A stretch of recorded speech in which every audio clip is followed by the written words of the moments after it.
Good morning, Charles. I guess I just met you on Facebook in the little chat that they had about the Arlington situation. And I just thought I'd talk to you a little on the philosophy. You can always go to my page on the web and in Facebook and read all about me. I'm not trying to get into a resume, but beyond Christ Jesus, there have been a few people that have influenced my thought. And, one of them is Rodney King. I know his life was a tragic situation, but I'll never forget after the LA riots, they interviewed him and he said, "Can't we just get along? Can't we all just get along?"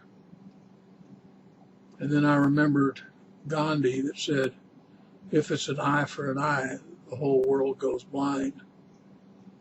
And I can never, ever understand what the African Americans or anyone who's been enslaved in the history of mankind, I can't fathom what that's like. But I can understand prejudice and bigotry.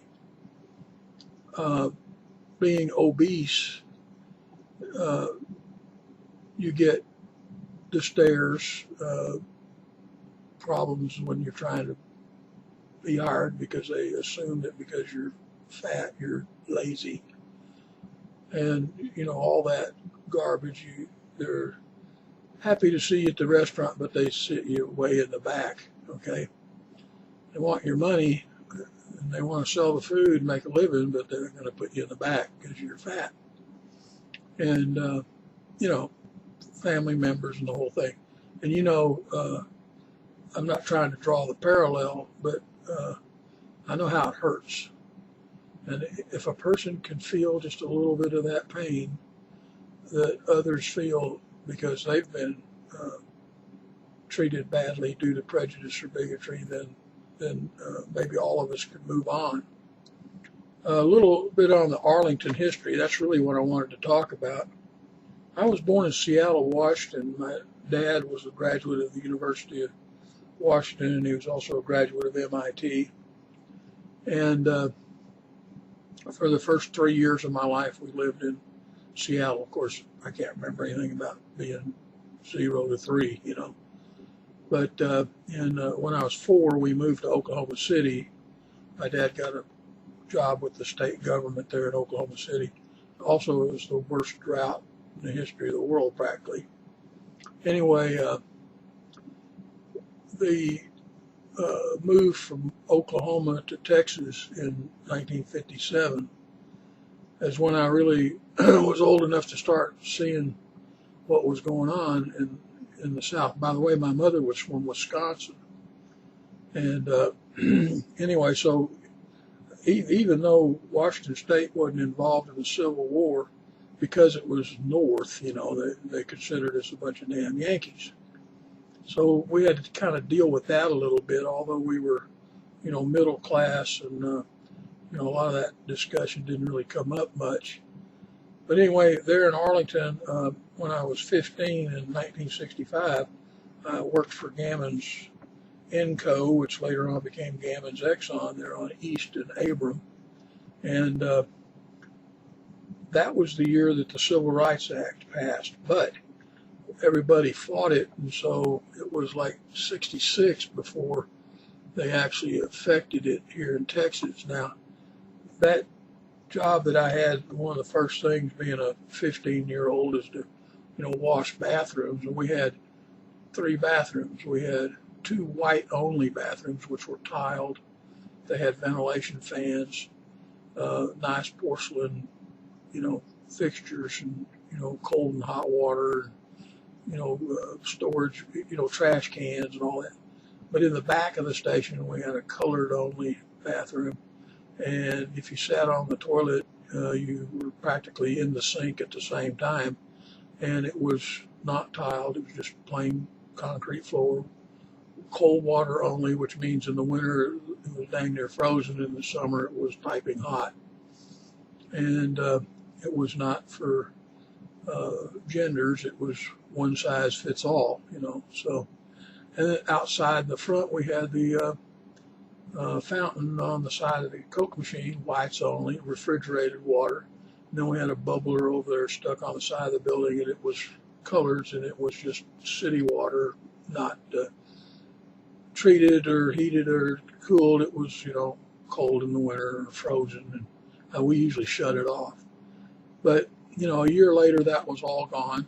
But, worked with a bunch of rednecks, and they were horrible. And, I had to kind of be quiet, and didn't say much. I was only 15, 16 years old, and, it was very volatile if you said anything. So we just kind of, my family, we just kind of kept quiet. So anyway, didn't mean that we weren't, at least in my case, that I wasn't very sympathetic to the civil rights, and I never really felt that slavery had been a good thing at all, and that had the United States never taken in a slave, then a lot of the problems that we have wouldn't exist. And but you can't do that. History is history. I can see where black people have a problem with the Confederate flag. However, the people who live in Texas, it's a tradition for them, just like the Texas flag, or French flag, or the Texas independence flag, or whatever. The Six Flags, if you go out there and look at all the flags. It's part of history.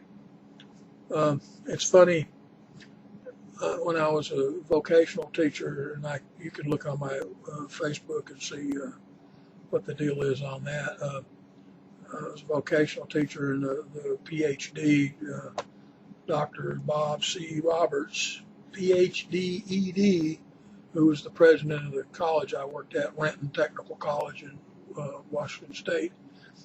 We'd have our big staff meetings, and his philosophy was always, perceptions are real, facts have nothing to do with anything.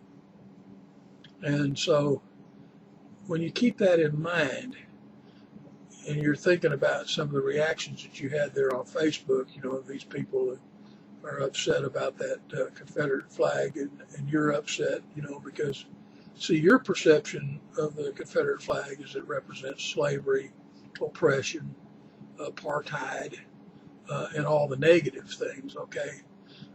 To the people who, lived in Texas, and their, parents and grandparents and great-grandparents, it was a battle of wits between the federal government and the states. They felt that the states should be more powerful than the government. The issue was over slavery. In other words, the federal government was trying to tell the states that they can't have slavery, and the states were saying, but we get to choose whether we have slavery or not. And, I think had the War of the States not happened because of the inventions of the different farm machines and everything like that, I think that system would have probably died out eventually, as far as the social part of it goes. But, the political part of it is always perceptions are real, and facts have nothing to do with it. And it's sad that the humans always do that. We're always messed up.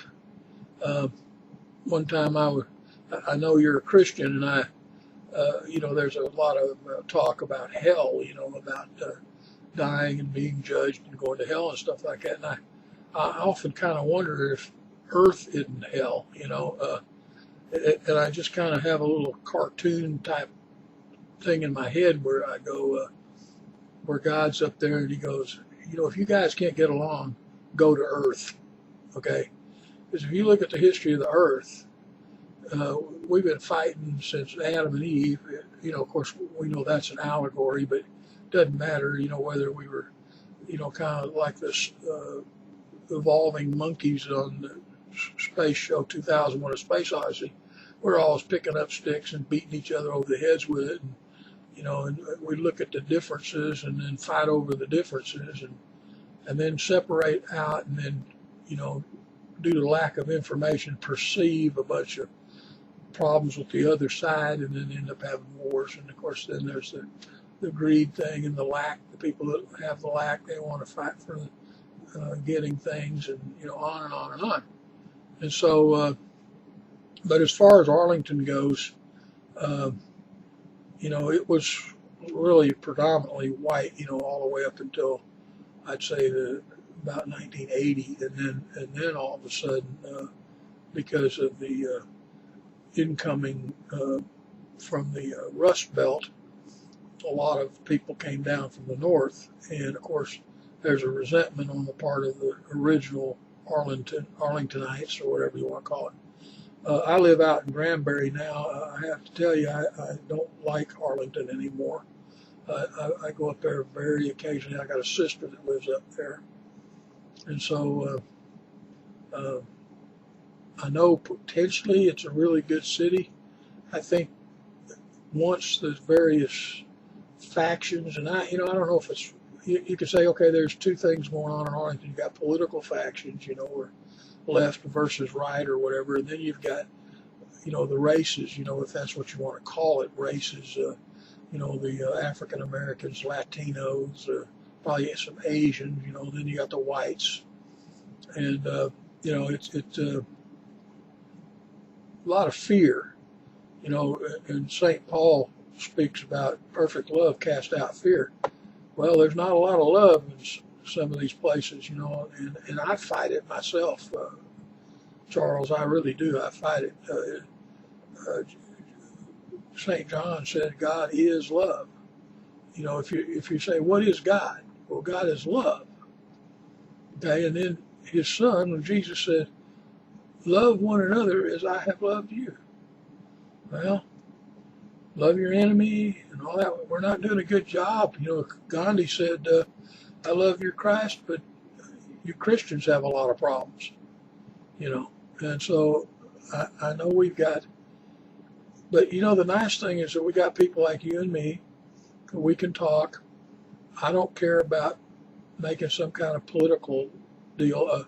Politically, I'm a libertarian. I'm kind of like Rand Paul or Ron Paul type. As far as gay marriage goes, government shouldn't have anything to do with it. If gays want to get married, they can go to the Universalist church and get married. I don't care. It's none of my business. All this stuff in the Bible about it being an abomination and everything, well, that's between them and their God, between God and them. And I don't like the agenda, where they want to bring everything into the public schools and, train little children. I've got grandchildren, I don't want them learning, about two mommies and two daddies, and, it's not Adam and Eve. It's not Adam and Steve. It's Adam and Eve. I'm sorry I messed that up, but you know what I'm talking about. And but we all need to have the freedom to make individual choices as long as they don't harm other people. And I really do think that the government should get out of a lot of the nitpicky daily grind, that we can figure out on our own. And as long as it's not violence involved, and that's it. Well, I've been reading a little bit about what you're doing and things like that, and getting to know you via Facebook, and I'm going to listen to your rap song. I got to admit, don't like rap very much, but I'm going to listen to it, and I guess I like the poetry and the lyrics, but the repeating and the beat, but I'm, for a guy that lived in Texas practically his whole life, I don't like country music that much either. So there it is. But anyway, nice to talk. I hope this thing's not too big a file to put on Facebook.